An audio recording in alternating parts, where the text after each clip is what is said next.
E sem contar que, assim, cada um sabe onde o calo aperta. Sim. Se pra outra, naquele momento, fazia sentido ela se arrastar pra ir até o pódio, pra ela fez sentido, Show. porque por uma realização pessoal, porque, enfim, por qualquer motivo que seja, e ela fez, que ótimo e maravilhoso que ela tenha Exatamente. feito. Mas não dá, aquilo que a gente estava falando, o modelo de felicidade não é o mesmo para as pessoas, não tem como.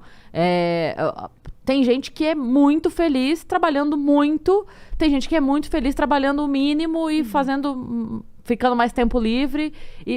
Cara, qual que é o modelo? Não tem modelo. O esporte é o garra se- também. É, É dar então- o sangue também, mas saiba os seus limites.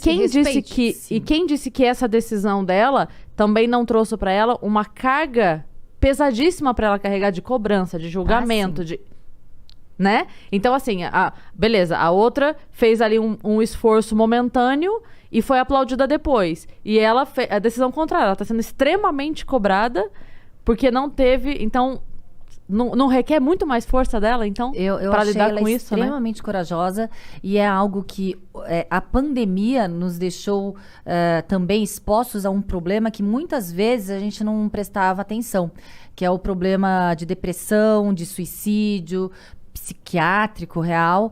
E quando a gente fala que o psicológico é algo é a situação mais importante para a gente determinar as nossas atitudes e ações, a gente tem, por exemplo, a polícia, o policial, todos sabem, né, que o estresse que o policial fica na sua atribuição, porque o policial é policial 24 horas, ele não sai, ele não tira a roupa, agora eu não sou mais policial, ele é obrigado a atuar diante de um crime, mesmo no seu horário de lazer, com a sua família, etc. Ele não pode se eximir da sua obrigação, do seu juramento.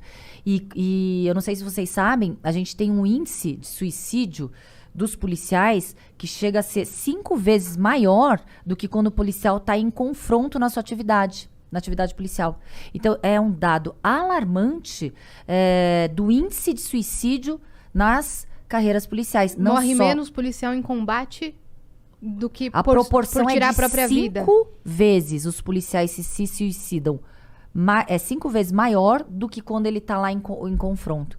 Então, é algo alarmante não só na Polícia Civil, na Polícia Militar, na Polícia Federal. Então, a situação... E isso é pela pressão. Pela pressão, pela cobrança, pelo estresse. Você é um escudo, você é um anteparo entre o crime e a sociedade. Você está ali para ser o escudo real. Você vai lá em diligências, você vai cumprir mandados. Claro que você não sabe o que vai acontecer. A gente viu o que aconteceu agora esses dias, né? No cumprimento de um mandado de um feminicida, o policial foi morto. Vocês viram isso nos noticiários? Não vi. Eu não vi. Eram 2 policiais. A Polícia Civil aqui do Estado de São Paulo, não sei se a gente vai ter oportunidade de falar, mas já vou falar um pouquinho. Vamos lá. A Polícia Oportunidade Civil... de falar tudo que você quiser. Ai, que bom. A Polícia Civil do Estado de São Paulo, ela está abandonada. Os governos que passaram ao longo desses mais de 25 anos não priorizaram a segurança pública da população do Estado de São Paulo. Isso a gente sabe. A gente sai na rua temendo ser vítima de um crime. Seja um furto, seja um roubo, seja um estupro, a gente tem medo. E quando o governo anunciar, diminui o crime em São Paulo, ele pega os índices de homicídio. Ora, ninguém sai. Hoje, eu estou com medo de ser vítima de um homicídio, a não ser se for o meu caso, que eu sou vítima de um stalking aí, depois eu falo pra A vocês. gente vai falar sobre isso. Mas hoje a gente sai, não é temendo ser vítima de um homicídio. A gente tem medo de ser vítima de um latrocínio, que é a morte porque estão te roubando, de um roubo, de um furto e etc.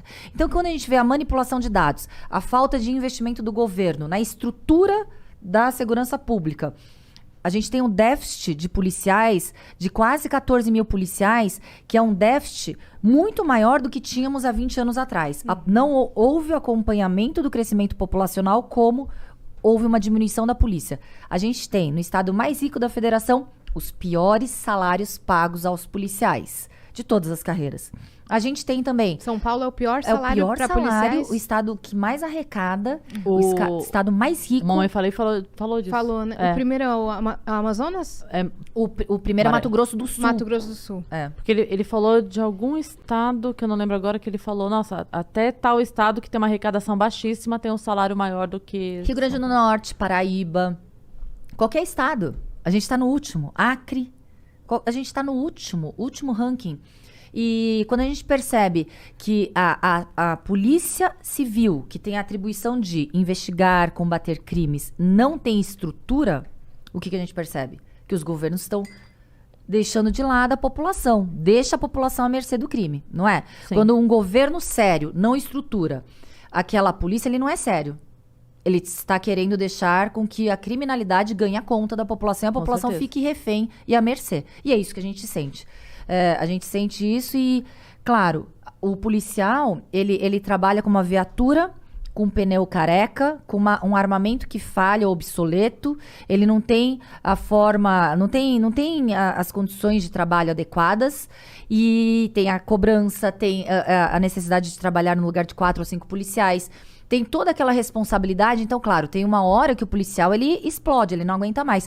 Fora que ele chega em casa, depois de dar o sangue, não consegue pagar as contas do final do mês. Então, é uma situação realmente E aí vai fazer alarmante. bico de segurança. Exatamente. Isso é muito grave. Porque quando ele trabalha e ele faz dupla jornada, ele não dorme. Sim. Ele trabalha e vai fazer bico. Trabalha e vai fazer bico. Acorda, Não trabalha dorme. como polícia e de madrugada como segurança. Sim. Aí e pior, Então muitos piora a policia- qualidade de vida totalmente Não, da pessoa. completo. E muitos policiais são mortos justamente nessas horas que eles estão fazendo bico. Por quê? Porque eles não têm o aparato daqueles companheiros do lado, policiais, junto ali no combate, no confronto. Ele tá lá sozinho fazendo um bico. Então, são essas horas também que os policiais perdem suas vidas, infelizmente. Essa é a sua luta enquanto presidente do sindicato? Sim, como presidente do sindicato, uma das nossas principais pautas é que o governo, ele olhe para a segurança da população do estado. Quando a gente exige estrutura para poder trabalhar, é para que a população não fique 10 horas ali numa delegacia para fazer um boletim de ocorrência. Quando a gente fica lá 10 horas, quando a gente chega numa delegacia com barata passando no chão, com cheiro de urina e fezes numa delegacia, com delegacia que cai o teto na cabeça de qualquer cidadão. A gente chega numa delegacia, a gente é maltratado, não é? Já vê a estrutura da delegacia, não é uma estrutura acolhedora. Se a gente vai numa delegacia, não é para comemorar nada. É porque a gente já está numa situação extremamente de estresse, ou fomos vítimas de alguma coisa, de alguma situação, que é uma situação já adversa. Aí a gente chega lá, fica 10 horas esperando para fazer um BO. Não tem policial para te atender. As instalações são insalubres. Então, o governo está pensando o quê com a população? O que o governo pensa ao tratar a população dessa forma? Então, é algo assim que não dá para compreender. E quando a gente vê propagandas maravilhosas mostrando que a polícia é maravilhosa mas graças a alguns policiais, inclusive o seu primo, Hussein, maravilhoso, em menos de 24 horas ele identificou o criminoso que estava praticando o crime as de stalking ameaças, contra você, as ameaças de morte, de estupro, de esquartejamento.